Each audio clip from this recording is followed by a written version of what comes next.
Quando meu padrasto puxou minha cabeça para trás pelos cabelos, olhou nos meus olhos e disse que ia me enterrar viva, eu soube que aquela noite mudaria minha vida para sempre. Bom dia, meus queridos. Aqui é a Dona Ofélia, 68 anos nas costas, falando direto da minha casinha em Cachoeira do Arari, lá no Marajó, Pará. Essa ventinha do rio é uma bênção nesse calor danado, viu? Hoje tô aqui com vocês para contar uma história que guardei engasgada por mais de 50 anos. Uma história de dor, de abandono, mas também de superação e, no fim das contas, de perdão. Antes de começar essa jornada difícil, queria pedir um favorzinho do coração. Se inscreve aqui no canal da vovó, dá aquele joinha que não custa nada e me conta nos comentários de qual cantinho desse Brasilzão você está me assistindo. Também comente de onde você está assistindo esse relato e me conta como era a sua relação com seus pais. A minha, você vai descobrir hoje. Nasci em 1957, numa casinha de madeira bem simples na beira do rio, em Cachoeira do Arari. Nunca conheci meu pai. Quando eu era bem pequena, minha mãe, Cleide, dizia que ele tinha viajado para longe e que um dia voltaria. Depois, quando eu já tinha uns 7 anos, ela finalmente me contou que ele tinha morrido de um câncer raro na garganta, antes mesmo de eu nascer. Nenhuma foto dele eu tinha. Nada. Era como se uma parte da minha história tivesse sido arrancada antes mesmo de começar. Minha mãe. Ah, minha mãe. Difícil falar dela sem que meu coração fique apertado. Cleide era uma mulher bonita, chamava atenção por onde passava com aqueles cabelos pretos compridos e o jeito de rebolar quando andava. Mas era uma beleza vazia, sem calor. Nunca senti o amor de mãe vindo dela. Nem um cafuné na hora de dormir. Nem um colo quando eu caía e machucava o joelho. Nem uma palavra de orgulho quando eu mostrava um desenho que tinha feito na escola. Ofélia, deixa de ser grudenta. Parece uma carrapata, ela dizia quando eu tentava um abraço. Nós duas vivíamos sozinhas até meus 13 anos. Ela trabalhava como vendedora numa loja de roupas no centro da cidade. Ganhava pouco, reclamava muito. À noite, muitas vezes saía toda arrumada e só voltava na madrugada, cheirando a cachaça e perfume barato. Eu ficava sozinha em casa, com medo dos barulhos da noite, me encolhendo debaixo do lençol fino, rezando para ela voltar logo. A casa era sempre minha responsabilidade. Desde os 8 anos, eu já cozinhava, lavava roupa, varria, passava pano no chão. Se não fizesse direito, ouvia um sermão daqueles. Tu não serve nem para cuidar de uma casa, Ofélia. Como vai ser quando crescer? Nenhum homem vai querer uma imprestável. Era desse jeito. Cresci ouvindo que não prestava, que dava trabalho, que era um peso. Uma criança não devia ouvir essas coisas, mas eu ouvia todo santo dia. Na escola, eu era a menina quieta, a que sentava no fundo e não levantava a mão nem quando sabia a resposta. Não tinha amigos de verdade. As outras crianças tinham pais que vinham buscar, traziam lanche feito em casa, ganhavam beijo na testa antes de entrar no portão. Eu ia e voltava sozinha, com uma bolacha seca no bolso quando tinha sorte. Acho que por isso me apeguei tanto à Dona Jurema, minha professora da 3ª série. Ela percebia que tinha algo errado, me dava atenção extra. Às vezes até me dava um pedaço do próprio lanche dela. Você é inteligente, Ofélia. Não deixa ninguém te convencer do contrário, ela me dizia. Por um tempo, aquelas palavras foram a única coisa boa que eu ouvia sobre mim mesma. Guardei elas bem dentro do coração, como quem guarda uma sementinha preciosa, esperando o dia de poder plantá-la. A vida já não era fácil, mas piorou muito quando o Adalto apareceu. Eu tinha 13 anos quando minha mãe o trouxe para casa pela primeira vez. Era um homem alto, forte, com uma barba sempre por fazer e um cheiro de cigarro que impregnava tudo ao redor. Trabalhava como segurança numa boate, tinha as mãos grandes e calejadas e um jeito de olhar que me dava arrepios. Esse é o Adalto, minha filha. Ele vai morar com a gente agora, minha mãe anunciou, sem nem perguntar o que eu achava. No começo, ele até tentou ser simpático. Trazia um doce de vez em quando, perguntava da escola, elogiava a comida que eu fazia. Mas logo a máscara caiu. Começou reclamando da casa não estar limpa do jeito que ele gostava, depois da comida estar sem sal, depois de mim existindo no mesmo espaço que ele. Essa menina só fica aí ocupando lugar e comendo o que não ajuda a comprar. Ele dizia para minha mãe, como se eu não estivesse ali mesmo ouvindo tudo. E o pior, minha mãe concordava. Dava de ombros, dizia, ela já tá grandinha mesmo, podia ajudar mais. Como se eu já não fizesse tudo naquela casa. Como se não fosse ela quem gastava o dinheiro em batom novo e cerveja no fim de semana. A casa, que já era triste antes, virou um lugar de medo. Adalto tinha um temperamento explosivo. Qualquer coisinha era motivo para gritar, bater na mesa, quebrar um copo. Eu vivia pisando em ovos, tentando ser invisível, fazer tudo perfeito para não dar motivo para ele se irritar. Uma vez, ele chegou bêbado e encontrou um copo sujo que eu tinha esquecido na pia. Pegou o copo e jogou na parede, estilhaçando tudo. Depois apontou o dedo na minha cara. Da próxima vez que você deixar a casa desarrumada, o copo vai na sua cabeça, entendeu? Minha mãe, que estava sentada ali na sala, nem levantou os olhos da revista que folheava.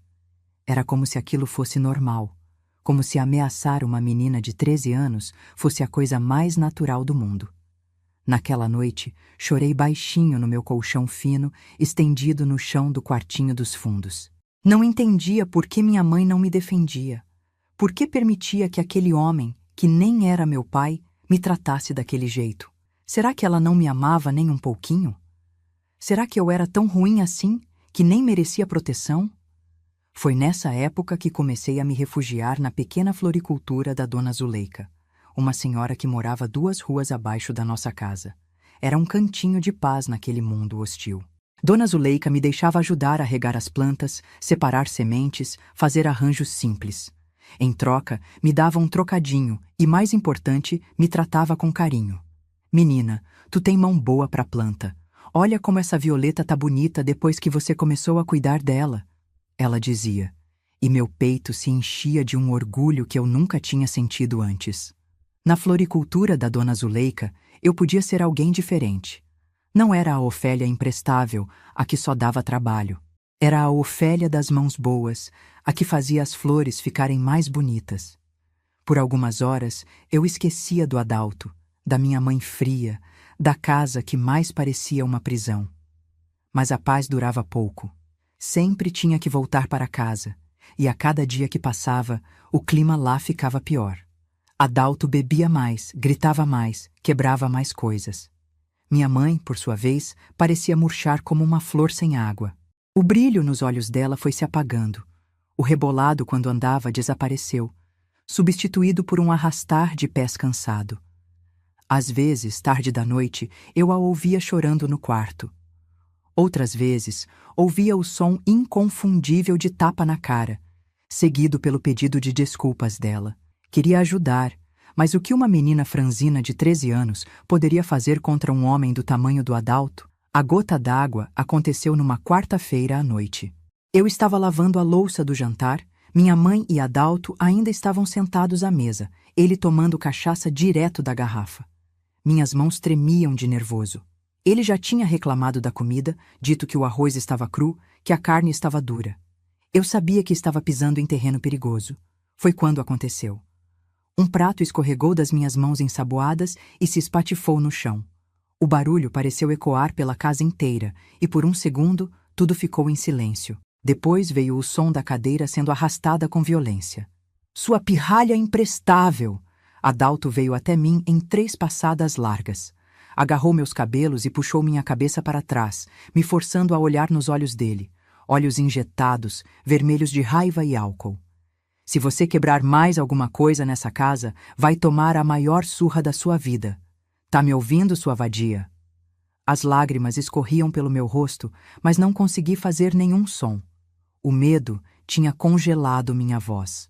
Olhei para minha mãe, implorando silenciosamente por ajuda. Sabe o que ela fez? Deu uma risadinha nervosa e disse: ela é desastrada mesmo, igual o pai dela era. Foi a única vez que a ouvi comparar qualquer coisa em mim ao meu pai. E foi para me humilhar, para concordar com o monstro que puxava meus cabelos até meu couro cabeludo arder. Adalto me soltou com um empurrão que me fez bater as costas na pia. Voltou para a mesa, pegou a garrafa de cachaça e saiu para a varanda, resmungando sobre criança que só dá trabalho.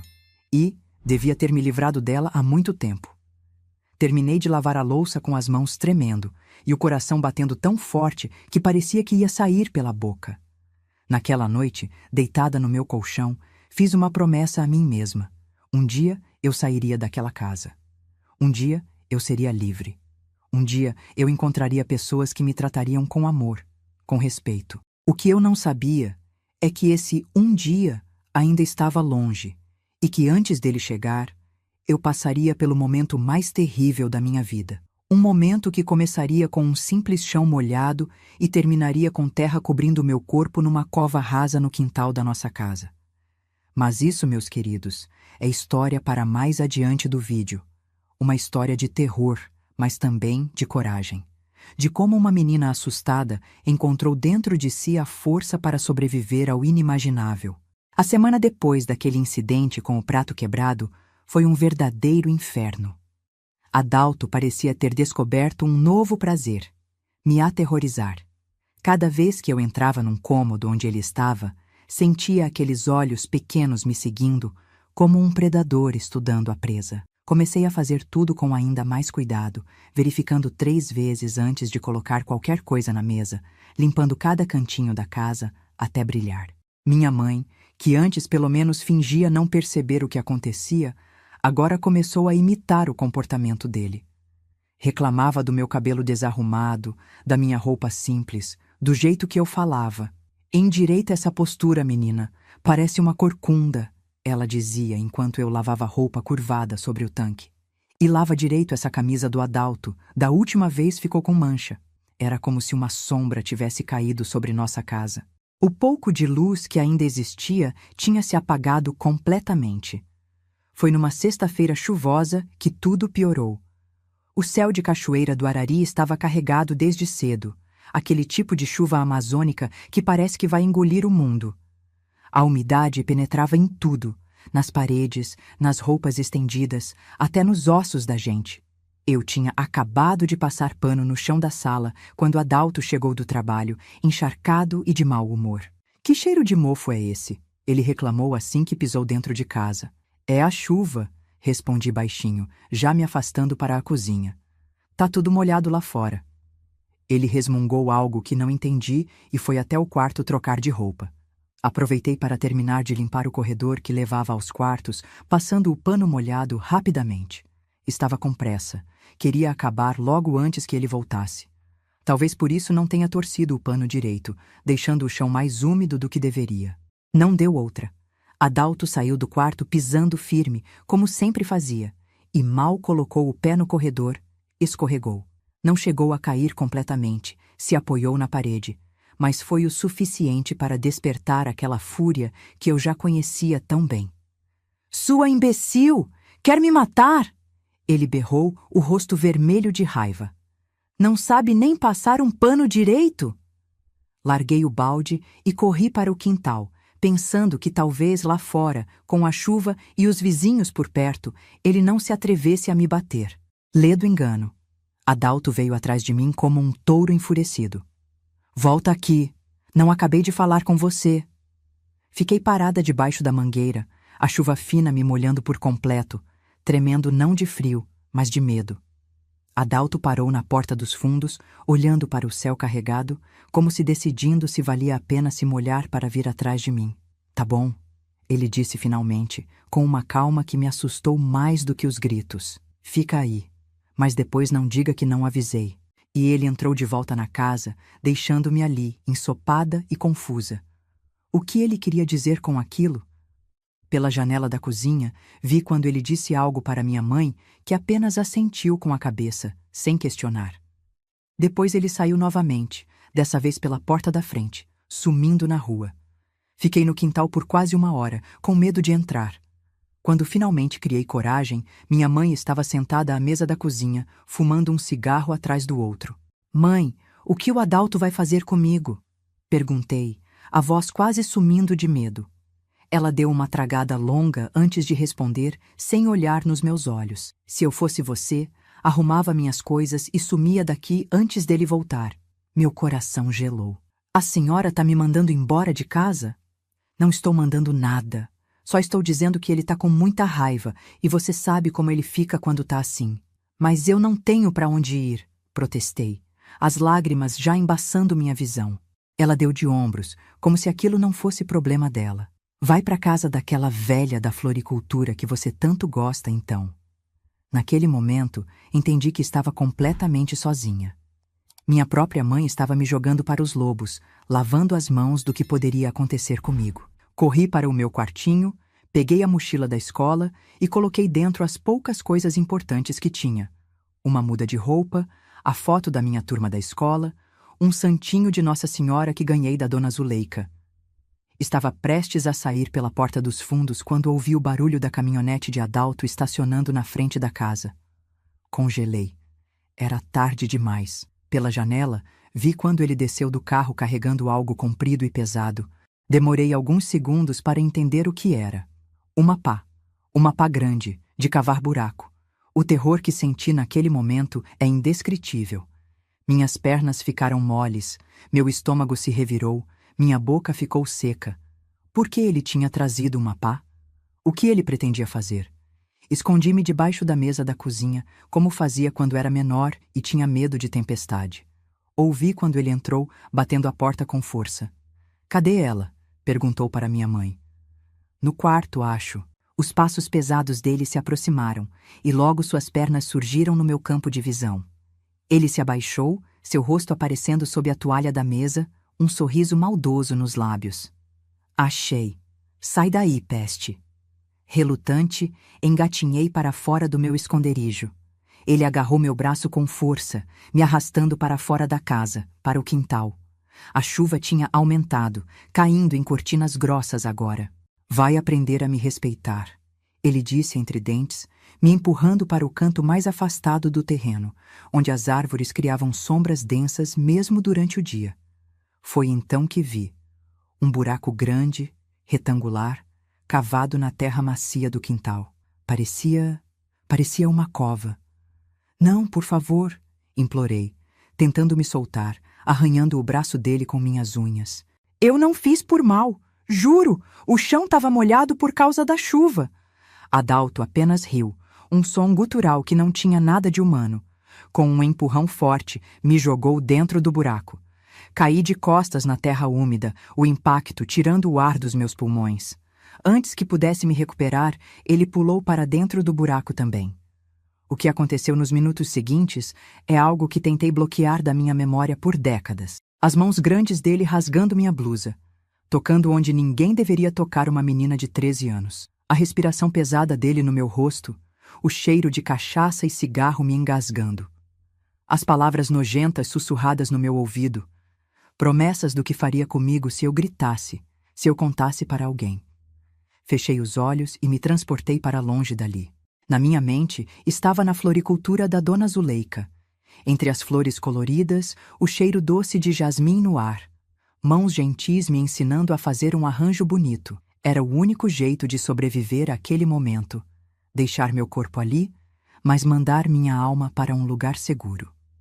Quando ele terminou, saiu do buraco ofegante, ajeitando o cinto. Olhou para mim lá embaixo, encolhida, suja de terra e lágrimas, e sorriu. Agora você vai ficar aí pensando no que fez. E então, para meu horror absoluto, ele começou a jogar terra em cima de mim. Para! Gritei, o pânico me dando forças que eu não sabia que tinha. Você vai me matar. Cala a boca, não vou te enterrar completamente. Ainda, só o suficiente para você aprender a lição. Ele continuou jogando terra, cobrindo minhas pernas, minha barriga. Quando chegou até meu pescoço, parou.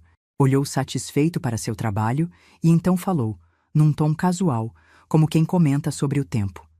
Amanhã de manhã eu venho te tirar daí. Se tiver aprendido a ser uma boa menina, talvez eu deixe você continuar vivendo nesta casa. Se não, ele deixou a frase no ar, a ameaça implícita mais assustadora do que qualquer palavra. E então, ele se foi, deixando-me ali, enterrada até o pescoço num buraco no quintal, com a chuva fina caindo no meu rosto, misturando-se às lágrimas que não paravam de escorrer. Gritei por socorro algumas vezes, mas a chuva abafava minha voz. Além disso, nossa casa ficava num terreno grande, afastado das outras. Ninguém me ouviria, ninguém viria me salvar. E minha mãe? Onde estava ela enquanto tudo isso acontecia? Olhei para a janela da cozinha e a vi lá, parada, observando. Por um momento nossos olhares se cruzaram e pensei ter visto um lampejo de culpa nos olhos dela. Mas então ela fechou a cortina, escolhendo mais uma vez não ver, não agir, não me proteger. As horas se arrastaram intermináveis. A noite caiu, trazendo consigo o frio da madrugada amazônica. Meu corpo, preso sob a terra pesada, começou a formigar, depois a doer, até finalmente ficar dormente. A chuva continuava caindo, às vezes mais forte, às vezes uma garoa fina encharcando meu rosto, meus cabelos. Em algum momento, exausta de tanto chorar, adormeci. Sonhei com meu pai, um homem sem rosto que me estendia a mão, tentando me tirar daquele buraco. Ainda não é sua hora, ele dizia numa voz profunda e gentil. Você precisa lutar, precisa sobreviver. Acordei com o primeiro raio de sol batendo no meu rosto. A chuva tinha parado, deixando para trás um céu limpo, azul, quase ofensivamente bonito, considerando o inferno que eu estava vivendo. Meu corpo inteiro doía. Minha garganta estava seca, meus olhos inchados de tanto chorar. Foi naquele momento, olhando para o céu azul entre as folhas da mangueira, que algo despertou dentro de mim. Uma chama pequena, mas intensa. Não era apenas medo ou desespero, era raiva. Raiva de Adalto, por sua crueldade. Raiva da minha mãe, por sua covardia. E pela primeira vez, raiva de mim mesma por ter aceitado aquela situação por tanto tempo. Não vou morrer aqui. Sussurrei para mim mesma, a voz rouca. Não vou deixar ele vencer. Comecei a mexer os dedos dos pés, depois os tornozelos, tentando criar espaço na terra compactada. Era um processo lento, doloroso. A terra úmida grudava na pele, dificultando cada pequeno movimento. Mas continuei, ignorando as dores, as cãibras, o cansaço.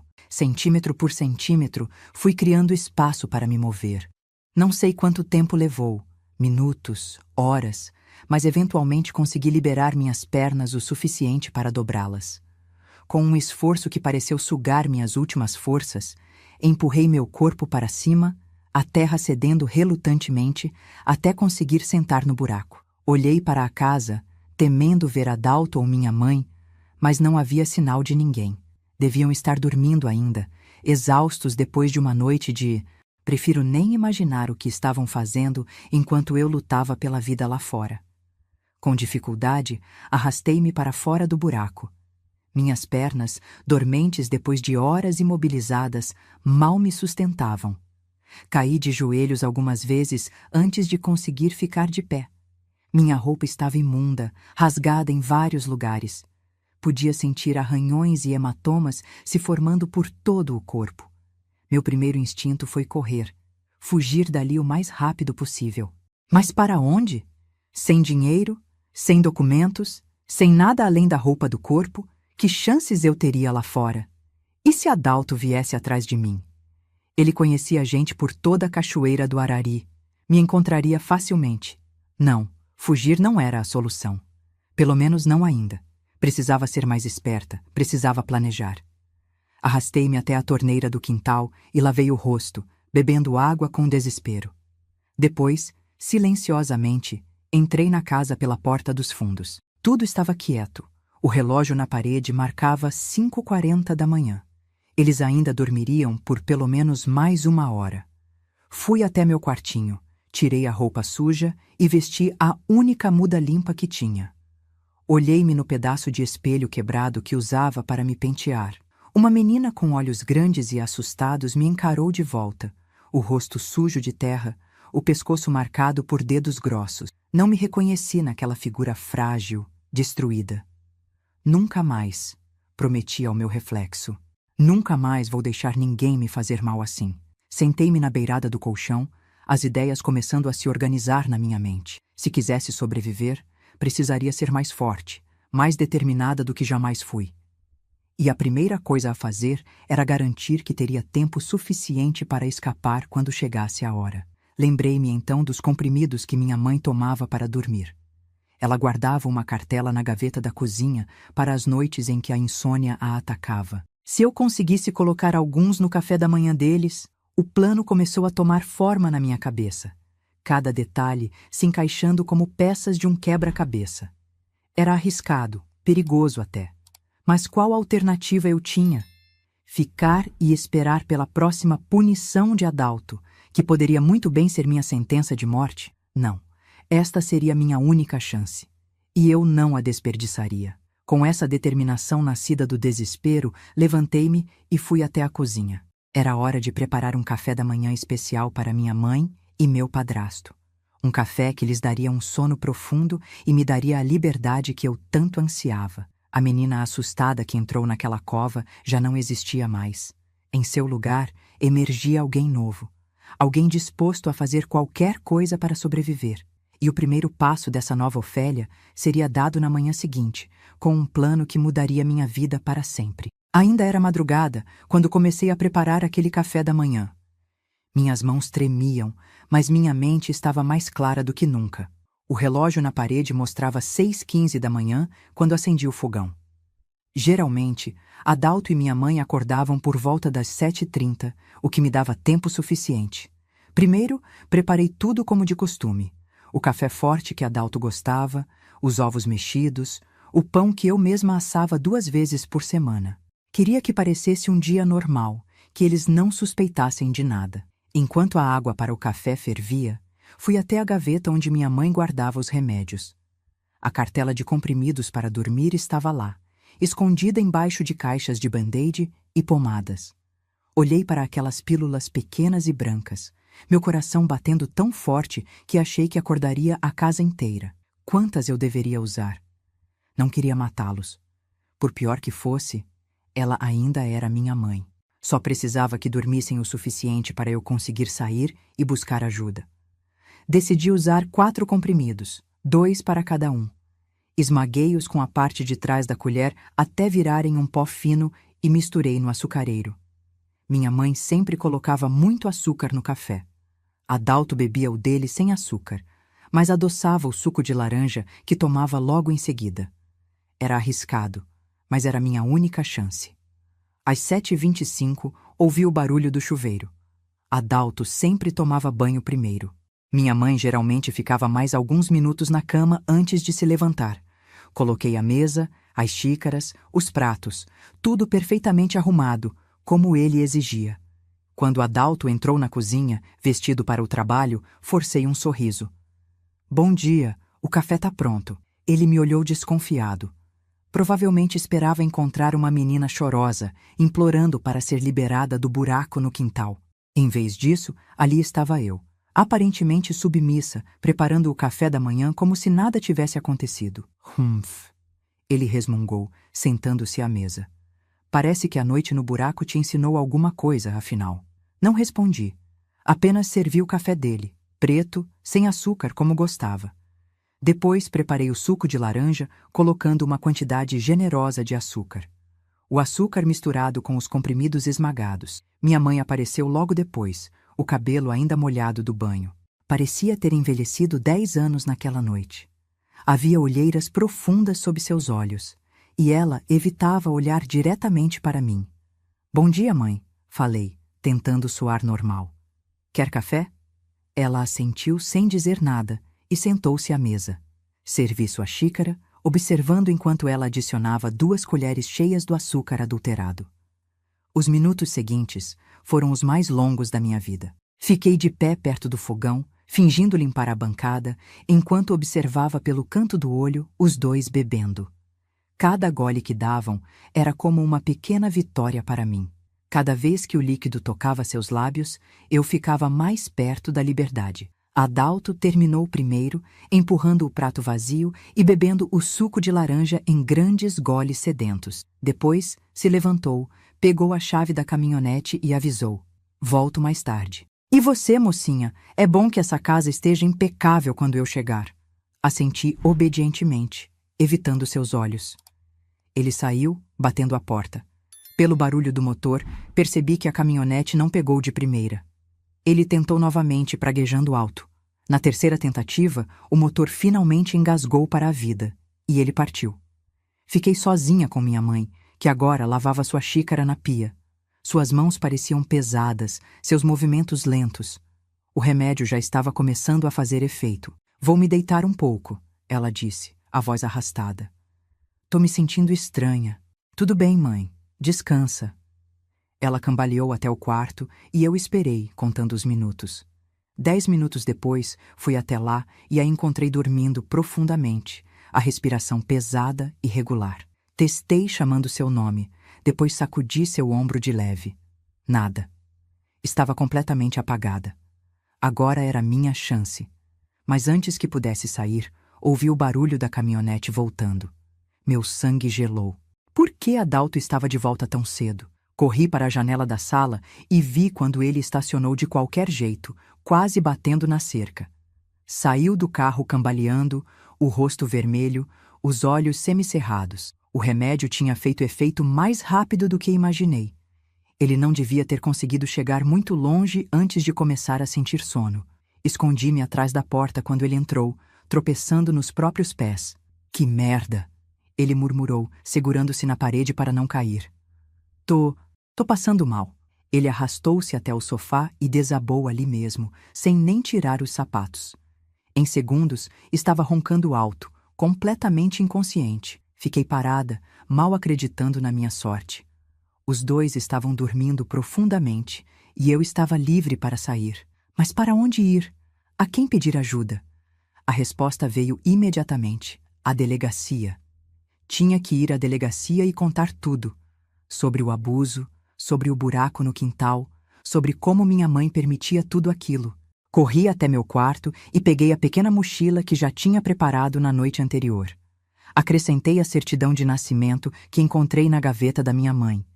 O único documento que provava quem eu era. Não tinha dinheiro, mas sabia que a delegacia ficava a menos de meia hora a pé do centro. Antes de sair, ainda fiz uma coisa.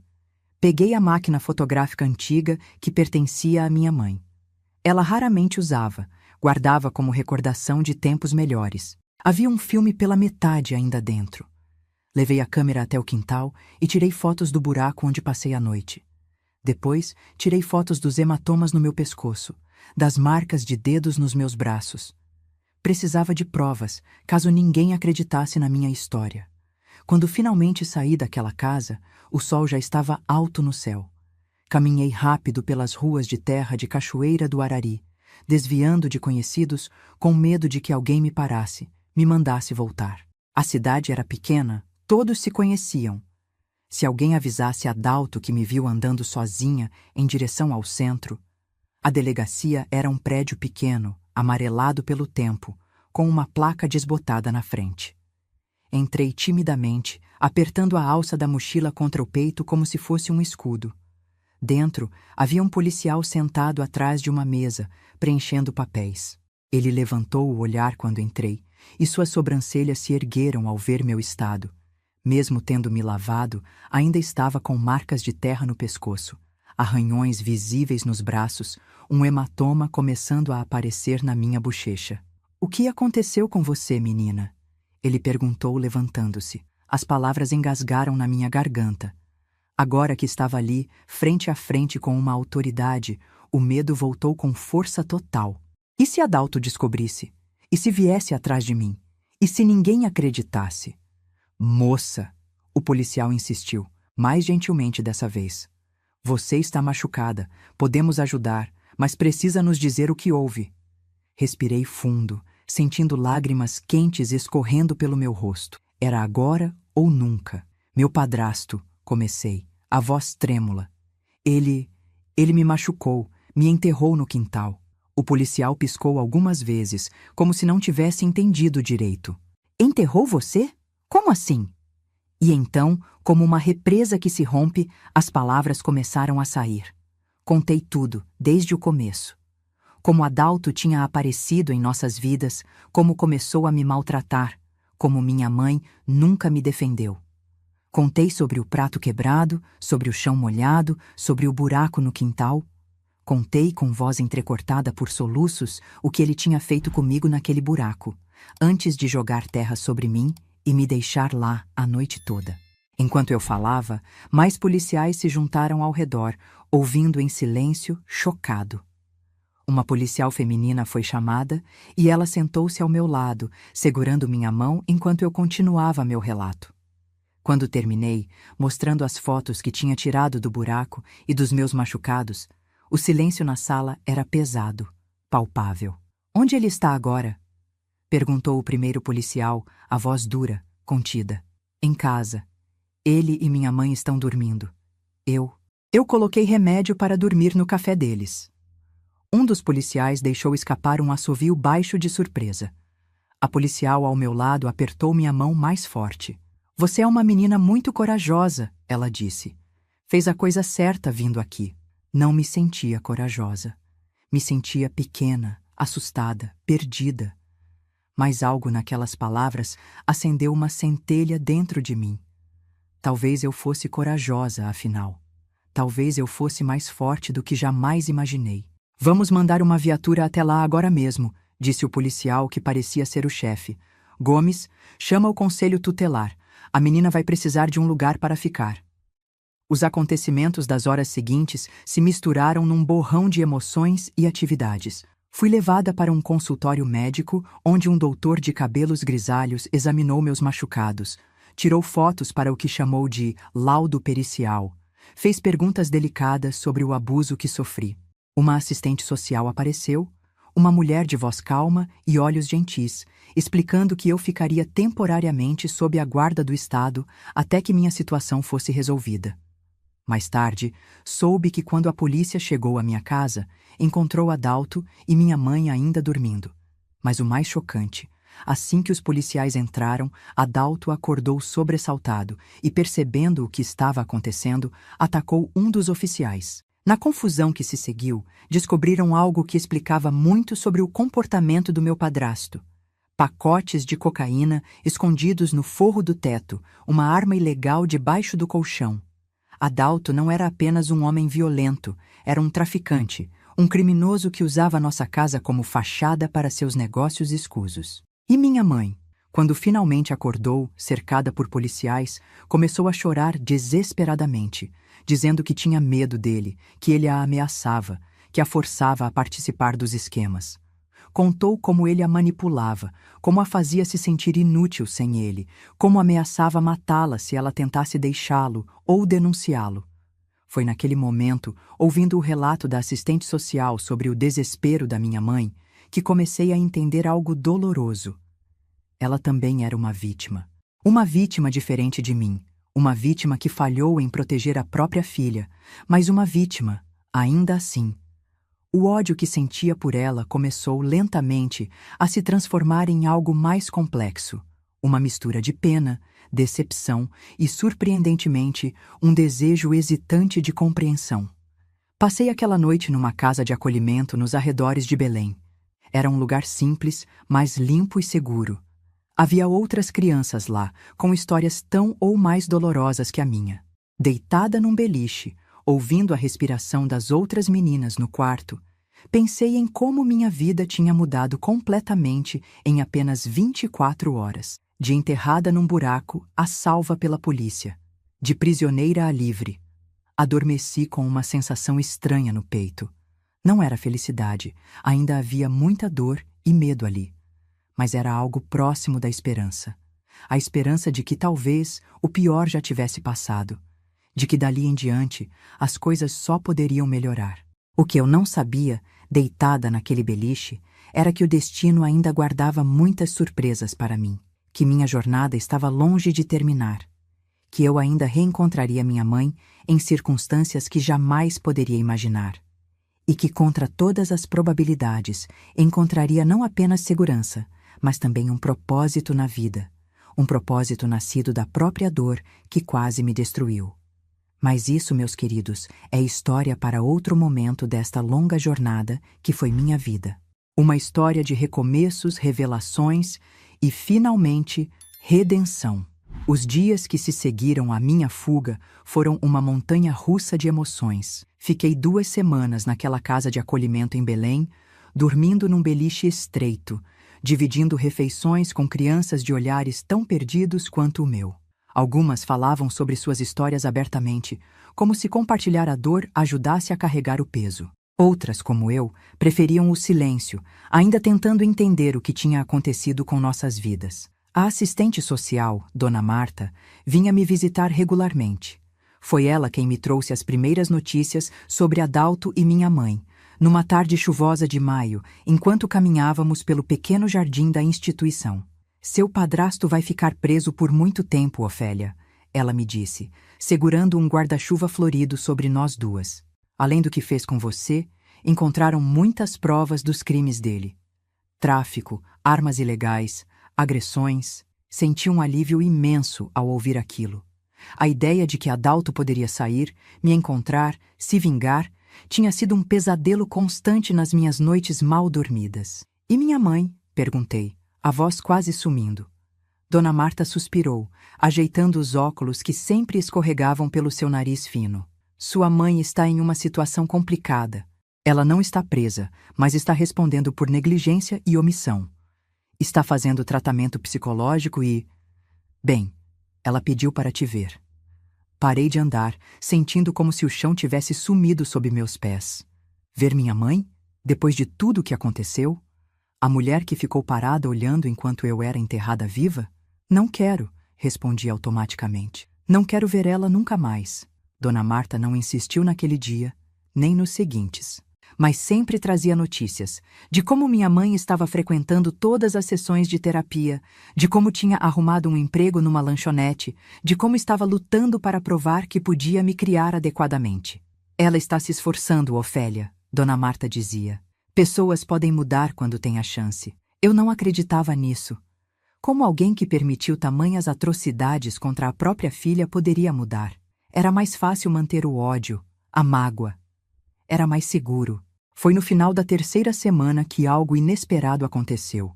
Estava sentada no refeitório, mexendo sem entusiasmo numa tigela de mingau, quando Dona Marta apareceu acompanhada de um homem que nunca tinha visto antes. Era um senhor de uns 60 anos, cabelos completamente brancos, usando um terno simples, mas bem passado. Ofélia, este é o delegado Josias. Ele está cuidando do caso envolvendo seu padrasto e gostaria de conversar com você. O delegado sentou-se à minha frente, seu rosto sério, mas gentil. Explicou que precisava me fazer algumas perguntas adicionais, coisas que ajudariam a garantir que Adalto ficasse preso pelo máximo de tempo possível. Foi uma conversa difícil. Tive que reviver detalhes daquela noite terrível, explicar novamente as ameaças, os abusos. Mas então, quando achei que tínhamos terminado, o delegado pegou uma pasta grossa de dentro da sua maleta. Tem algo que você precisa saber, Ofélia. Algo sobre sua mãe e Adalto que descobrimos durante a investigação. Ele abriu a pasta e começou a mostrar documentos, fotos, relatórios médicos. Enquanto explicava, meu mundo virou de cabeça para baixo mais uma vez. Minha mãe não era apenas uma cúmplice passiva dos crimes de Adalto. Ela era uma vítima aterrorizada. As fotos mostravam hematomas antigos pelo corpo dela, marcas de queimaduras de cigarro nas costas, um braço que tinha sido quebrado e mal curado. Os relatórios médicos documentavam visitas recorrentes ao posto de saúde, sempre com desculpas diferentes para os ferimentos. Encontramos isso escondido na casa de vocês, disse o delegado, mostrando um caderno de capa azul desbotada. É o diário da sua mãe. Ela vinha documentando os abusos há meses, mas tinha medo demais para denunciar. Folheei aquele caderno com mãos trêmulas. A letra apressada da minha mãe cobria páginas e páginas, relatando horrores que eu nem imaginava que aconteciam dentro daquela casa.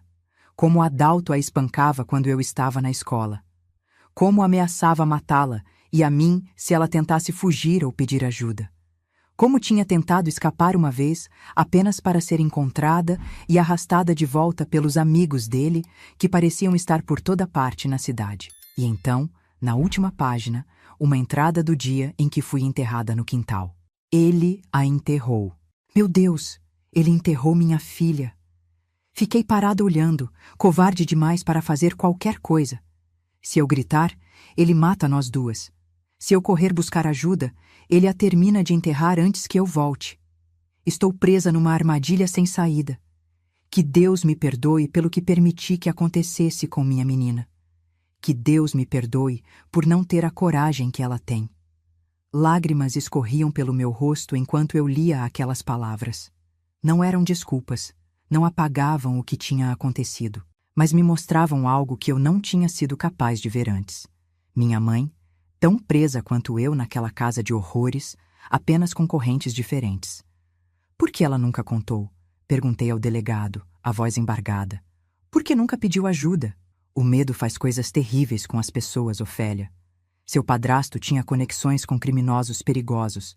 Sua mãe acreditava genuinamente que vocês duas seriam mortas se ela tentasse escapar. Ficamos em silêncio por um momento, o peso daquelas revelações pairando entre nós como uma nuvem densa. Então, o delegado continuou. Tem mais uma coisa que você deve saber. Adalto não era apenas um traficante qualquer. Ele era o principal distribuidor de drogas na região de Cachoeira do Arari. Usava sua casa como fachada e sua mãe e você como escudos. Ninguém suspeitaria de um homem de família. Pensei em todas as vezes que Adalto recebia amigos em casa, nas conversas sussurradas na varanda, nas sacolas que apareciam e desapareciam misteriosamente. Tudo fazia sentido agora. Quando você o denunciou, Ofélia, não salvou apenas a si mesma. Ajudou a desmantelar uma rede de tráfico que estava destruindo famílias por toda a região. Você é mais corajosa do que imagina. Voltei para a casa de acolhimento naquele dia, com a cabeça fervilhando. As revelações tinham virado meu mundo de cabeça para baixo. O ódio que sentia pela minha mãe começava a se transformar em algo mais complexo, mais doloroso, mais humano. Não era perdão, ainda não. Mas era o começo de uma compreensão. Uma semana depois, finalmente concordei em vê-la. O encontro aconteceu numa sala pequena no Fórum de Belém, com Dona Marta presente como supervisora. Quando minha mãe entrou, quase não a reconheci. Estava mais magra, o rosto marcado por olheiras profundas, os cabelos sem o brilho de antes. Mas havia algo diferente em seus olhos, uma clareza que eu nunca tinha visto antes. Ficamos em silêncio por longos segundos, apenas nos olhando. Então, sem aviso, ela caiu de joelhos à minha frente, soluçando. Me perdoa, filha. Pelo amor de Deus, me perdoa por não ter te protegido. Não consegui responder. Uma parte de mim queria gritar, acusar, jogar na cara dela cada momento de dor que tinha passado enquanto ela assistia. Outra parte queria apenas abraçá-la e chorar junto. Duas sobreviventes de um mesmo naufrágio. O que fiz no final foi estender a mão e tocar o ombro dela. Um gesto simples, nem perdão, nem rejeição. Apenas reconhecimento. Estamos aqui. Sobrevivemos. E agora, o que faremos com isso? Nos meses seguintes, nossa relação começou a ser reconstruída, tijolo por tijolo. Não foi fácil. Havia dias em que a raiva voltava com força total, em que eu me recusava a atender suas ligações ou a comparecer aos encontros supervisionados. Havia dias em que ela também recuava, sobrecarregada pela culpa, pela vergonha. Mas havia também momentos de conexão genuína, como quando ela trouxe um álbum de fotos antigo e me mostrou pela primeira vez uma foto do meu pai. Um homem magro, de sorriso tímido, segurando um violão. Ele tocava nas festas da cidade, ela contou. Foi assim que nos conhecemos. Ele morreu antes de saber que você existia, mas teria te amado tanto, Ofélia. Ou quando confessei que sonhava em terminar os estudos, talvez até fazer faculdade um dia, e vi um brilho de orgulho genuíno nos olhos dela. Você sempre foi a inteligente da família, ela disse. Vai conseguir tudo o que quiser na vida. Depois de 6 meses de tratamento psicológico intensivo, visitas supervisionadas e avaliações constantes do conselho tutelar, minha mãe finalmente recebeu autorização para me levar de volta para casa. Não para a mesma casa onde os horrores aconteceram. Aquela tinha sido vendida para pagar advogados e dívidas deixadas por Adalto. Era um lugar novo, um apartamento minúsculo num conjunto habitacional na periferia de Belém.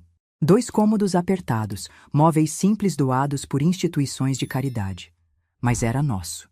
E mais importante, era seguro. Vamos começar de novo. Minha mãe prometeu no dia em que me mudei. Só nós duas, construindo algo melhor. Não foi um conto de fadas. A vida era dura. Minha mãe trabalhava em 2 empregos para conseguir pagar o aluguel e manter a comida na mesa. Eu voltei para a escola, tentando recuperar o tempo perdido, enfrentando os olhares curiosos e os sussurros dos colegas que sabiam fragmentos da minha história. À noite, ainda tinha pesadelos com o buraco no quintal, com mãos grandes me segurando, com terra cobrindo meu rosto. Às vezes, acordava gritando, e minha mãe vinha correndo, me abraçava até que as imagens se dissipassem.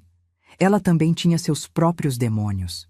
Às vezes a pegava chorando silenciosamente enquanto lavava louça ou dobrava roupas. Outras vezes se assustava com barulhos fortes, como se esperasse que Adalto fosse aparecer a qualquer momento. Éramos 2 pessoas quebradas tentando colar os cacos uma da outra. Imperfeito, doloroso, mas genuíno. Foi nesse período que descobri algo sobre minha mãe que nunca tinha imaginado. Ela sonhava em ser enfermeira. Tinha até começado o curso antes de engravidar de mim, mas abandonou quando as dificuldades financeiras apertaram. Sempre quis cuidar de pessoas, ela me contou numa noite, enquanto jantávamos macarrão instantâneo na nossa mesinha improvisada.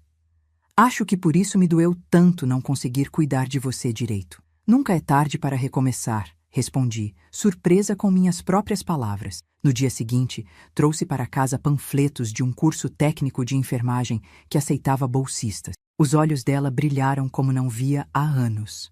Foi o primeiro passo de uma jornada que, sem que soubéssemos então, mudaria nossas vidas completamente. Nos 2 anos seguintes, nossa vida encontrou um ritmo novo.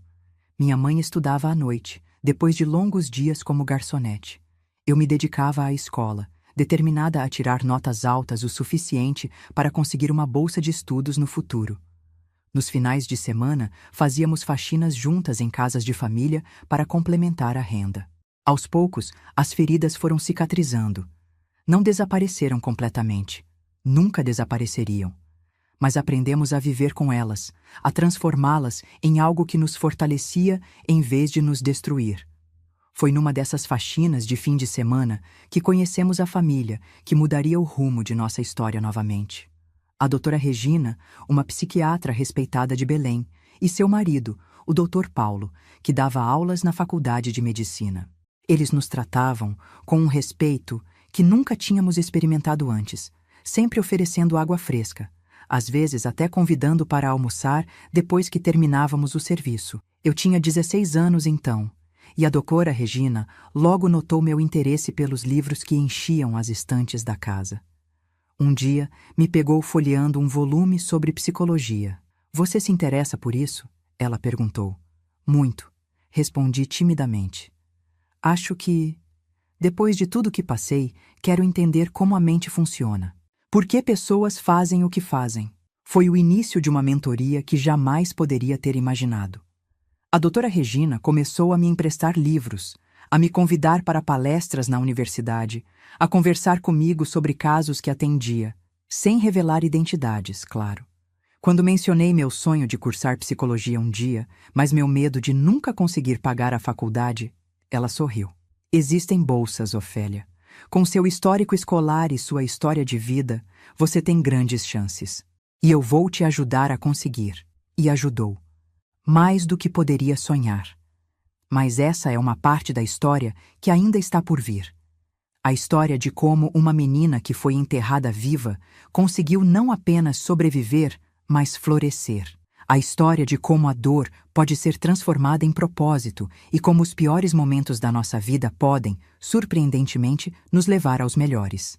O ano de 1977 marcou uma virada completa na minha vida. Eu tinha acabado de completar 20 anos e segurava nas mãos um envelope que mudaria meu destino para sempre.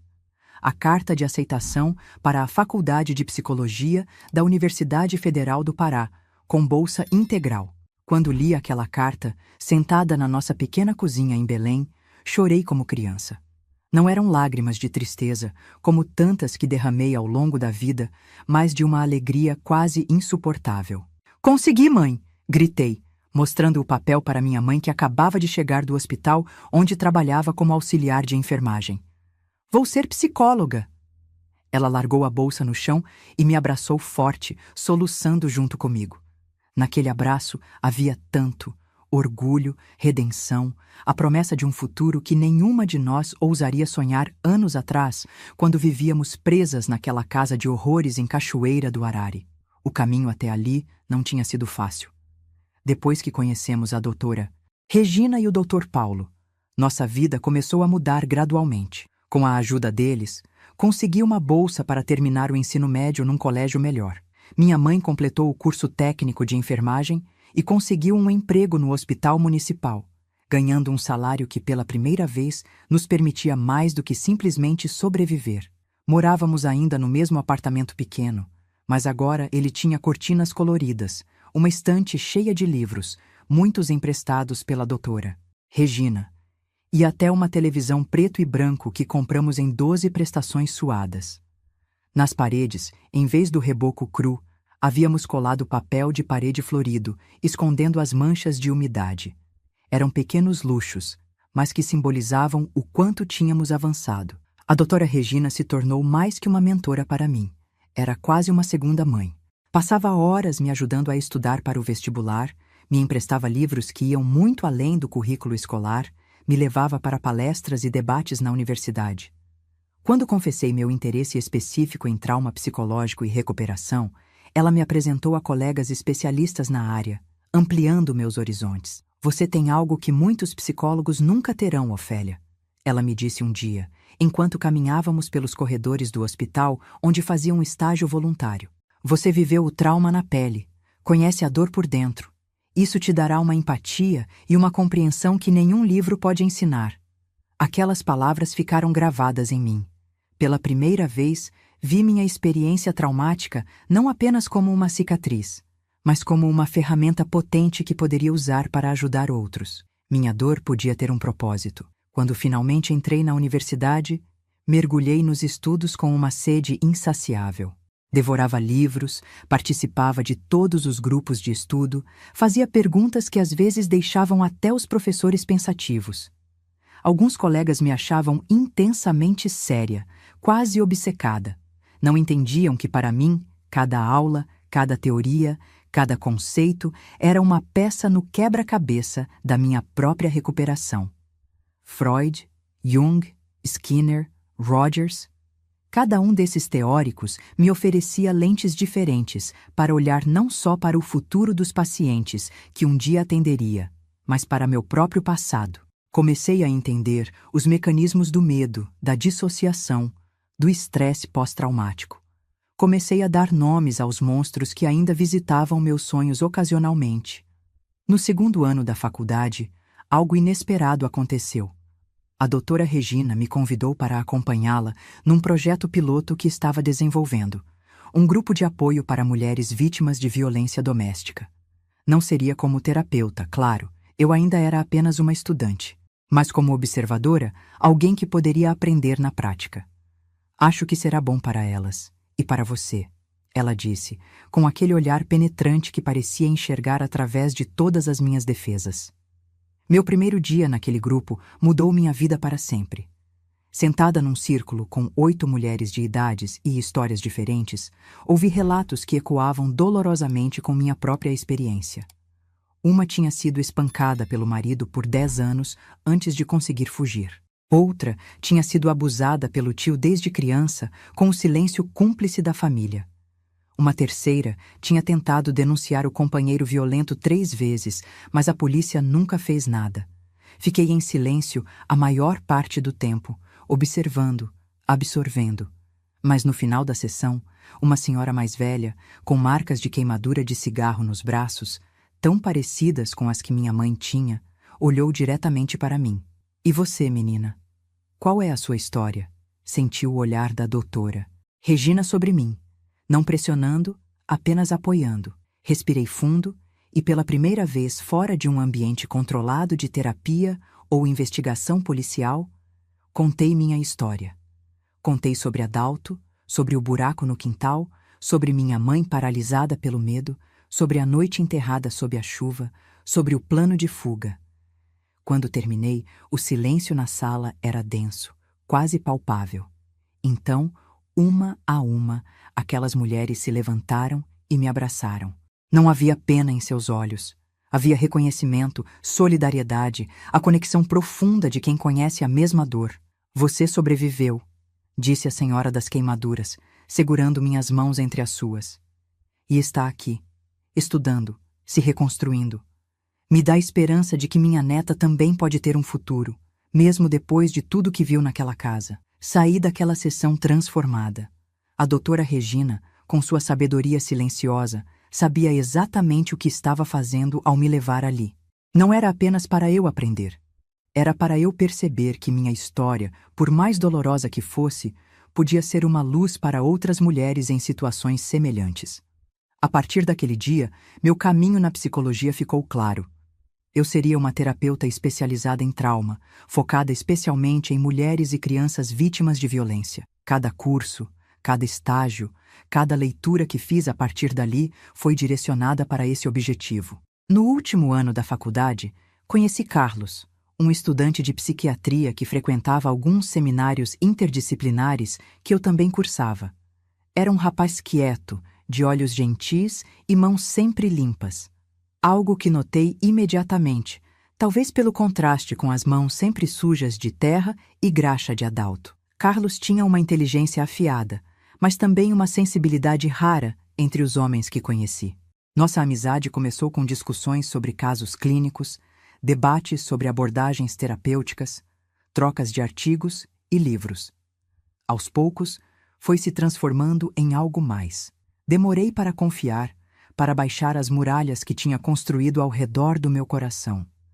Mas Carlos foi paciente, respeitando meu tempo, meus limites, nunca me pressionando. Quando finalmente contei a ele toda a minha história, numa noite estrelada à beira do rio Guamá, ele não demonstrou horror, nojo ou pena, reações que eu tanto temia.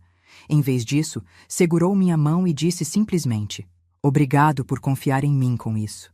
Você é a pessoa mais forte que já conheci." Foi naquele momento que soube que poderia amá-lo.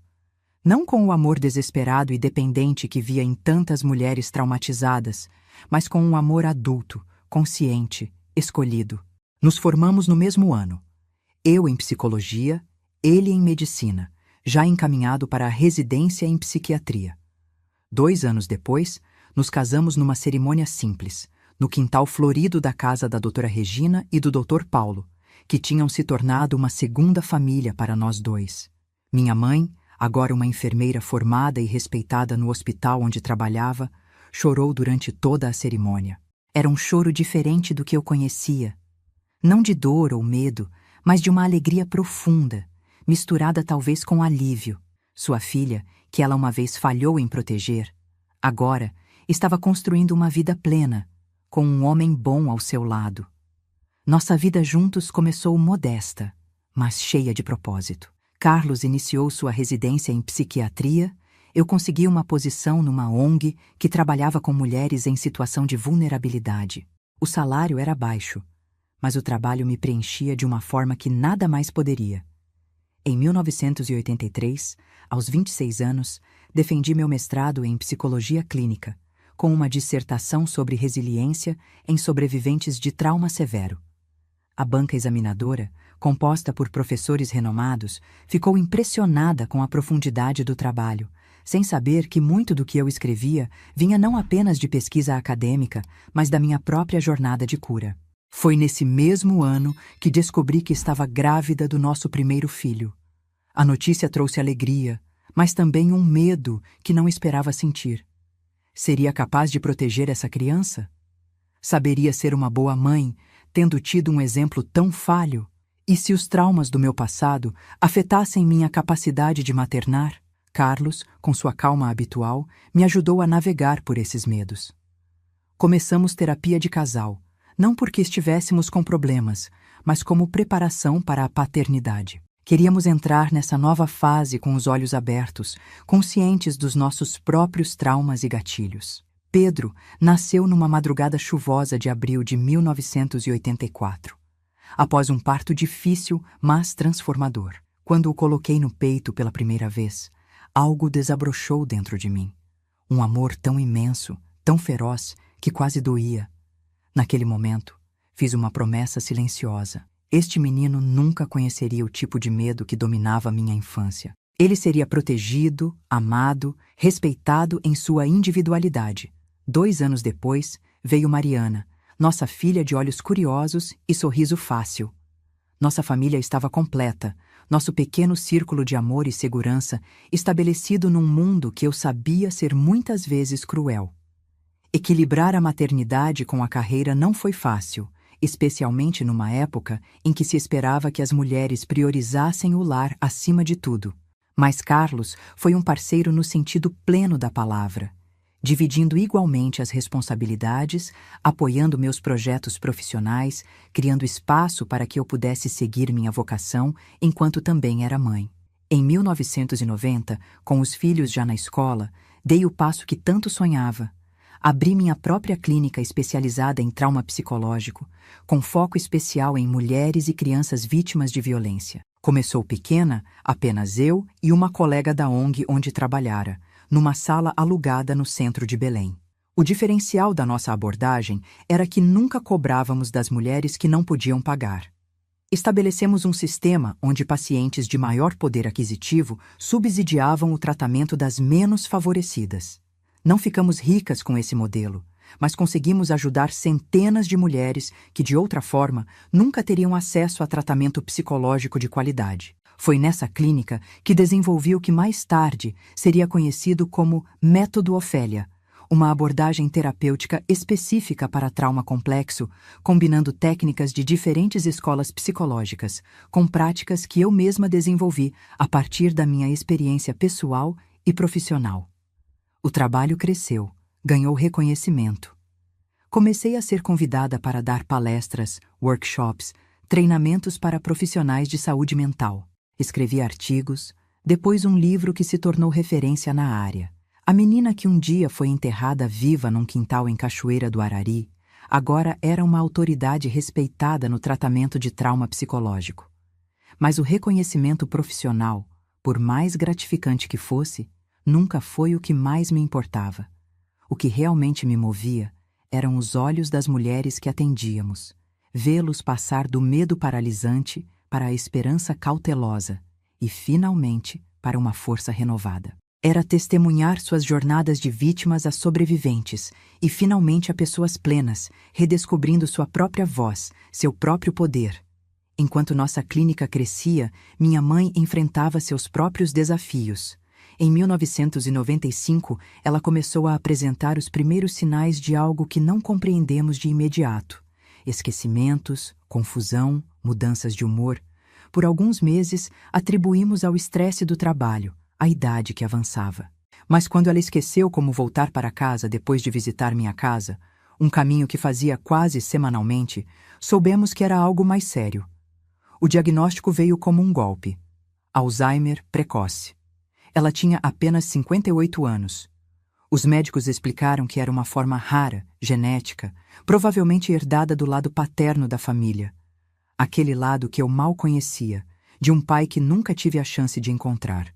O medo nos olhos dela quando recebeu a notícia me lembrou da menina assustada que eu fui um dia. "Não quero esquecer você, filha." Ela sussurrou, segurando minha mão com força. "Não quero esquecer tudo que conquistamos juntas." Nos anos seguintes, nossos papéis se inverteram. Eu, que um dia fui a filha que ela não conseguiu proteger, agora me tornava a cuidadora que ela precisava desesperadamente. Carlos, sempre meu porto seguro, reorganizou nossa vida para acomodar essa nova realidade. Adaptamos nossa casa, contratamos cuidadoras para os períodos em que estávamos trabalhando, criamos rotinas que ajudavam a diminuir a confusão dela. Foi uma jornada dolorosa, vendo-a perder gradualmente as memórias, as habilidades, a própria essência de quem era. Mas também foram anos de uma conexão profunda que nunca tínhamos experimentado antes. Nos momentos de lucidez, conversávamos sobre o passado, não apenas sobre os horrores que vivemos, mas também sobre as pequenas alegrias que conseguimos encontrar, mesmo nos tempos mais sombrios. "Lembra daquela vez que você fez um bolo com o que tinha na despensa e ele ficou tão duro que usamos como peso de porta?" Ela ria, os olhos momentaneamente clareando. Ou quando ganhamos aquele gatinho de rua e escondemos do adulto por 3 semanas inteiras.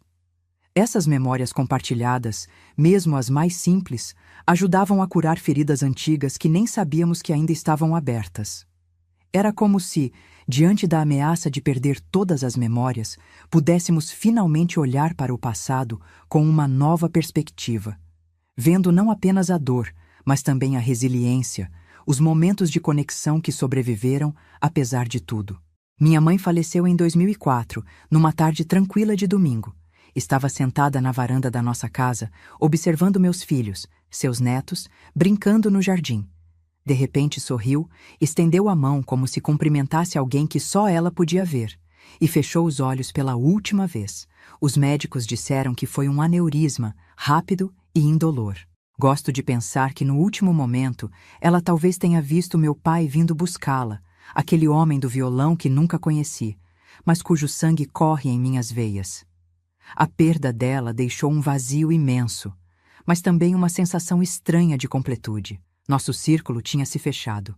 A mãe que não pôde me proteger quando criança tinha recebido minha proteção em seus últimos anos. Tínhamos, de alguma forma, curado uma a outra. Hoje, aos 68 anos, olho para trás e vejo uma vida que nunca poderia ter imaginado naquela noite terrível no quintal encharcado de Cachoeira do Arari. Tenho 2 filhos maravilhosos, ambos profissionais da saúde. Pedro seguiu os passos do pai na psiquiatria, Mariana tornou-se assistente social. Tenho 4 netos que crescem num ambiente de amor e respeito, que nunca conhecerão o tipo de medo que dominou minha infância. A clínica que fundei há mais de 30 anos agora é um centro de referência nacional no tratamento de trauma, com filiais em 3 capitais. O método Ofélia é ensinado em universidades, aplicado em programas públicos de saúde mental. Treinei centenas de terapeutas que agora espalham esse trabalho pelo país inteiro. Ainda atendo algumas pacientes, mulheres com histórias particularmente difíceis que me são encaminhadas por colegas. A cada uma delas, conto um pouco da minha própria jornada, não como terapeuta, mas como sobrevivente. Porque sei que, às vezes, o que mais precisamos ouvir quando estamos no fundo do poço é que alguém esteve lá antes e conseguiu sair. E é por isso, meus queridos, que decidi compartilhar minha história com vocês hoje. Porque sei que entre os milhares de pessoas que assistem a este vídeo, há alguém que está passando por seu próprio inferno particular. Alguém que acha que não há saída, que a dor é grande demais para suportar, que as cicatrizes são profundas demais para curar. Para essa pessoa, quero dizer, você é mais forte do que imagina. A escuridão não é para sempre. Há um caminho para fora, por mais impossível que pareça agora. Eu sei, porque percorri esse caminho, passo a passo, dia após dia. Da cova no quintal à sala de aula, do terror à cura, da vítima à curandeira. Se minha história tocou seu coração de alguma forma, peço que deixe seu like, se inscreva aqui no canal da vovó. Cada inscrição nos ajuda a alcançar mais pessoas que precisam ouvir histórias de superação como a minha. E se você quiser conhecer outras vovós com histórias igualmente poderosas, entre no grupo de WhatsApp do canal. O link está na descrição do vídeo. Lá compartilhamos diariamente relatos reais de mulheres que enfrentaram o impossível e saíram vitoriosas. Lembre-se sempre, sua história não termina no capítulo mais doloroso. Há páginas ainda não escritas, esperando por você. E nessas páginas pode haver mais luz, mais amor, mais propósito do que você jamais imaginou ser possível. Com todo o meu carinho, esta vovó de 68 anos que um dia foi uma menina enterrada viva, mas que encontrou forças para sair da terra e alcançar as estrelas. Tar as estrelas, tar as estrelas, tar as estrelas, tar as estrelas, tar as estrelas, tar as estrelas, tar as estrelas.